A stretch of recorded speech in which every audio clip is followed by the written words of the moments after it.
స్థానిక సంస్థల ఎన్నికల్లో డబ్బు పాత్ర రోజురోజుకు పెరుగుతోంది.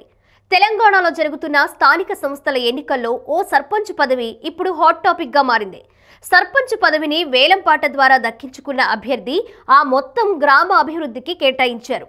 నల్గొండ జిల్లా చెండూరు మండలం పరిధిలోని బంగారిగడ్డ గ్రామ పంచాయతీ ఎన్నికల్లో సర్పంచ్ పదవిని రికార్డు ధర చెల్లించి దక్కించుకున్నారు.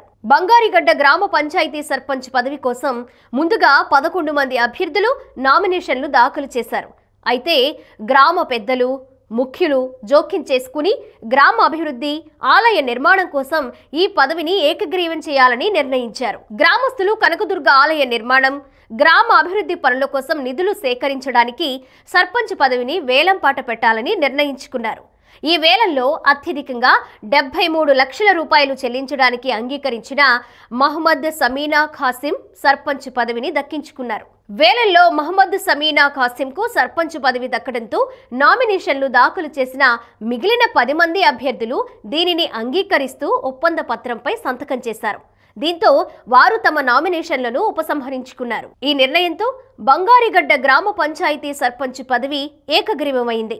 ఎన్నికల ఖర్చు లేకుండానే 73 లక్షలు గ్రామ అభివృద్ధికి చేరడంపై స్థానికులు హర్షం వ్యక్తం చేస్తున్నారు.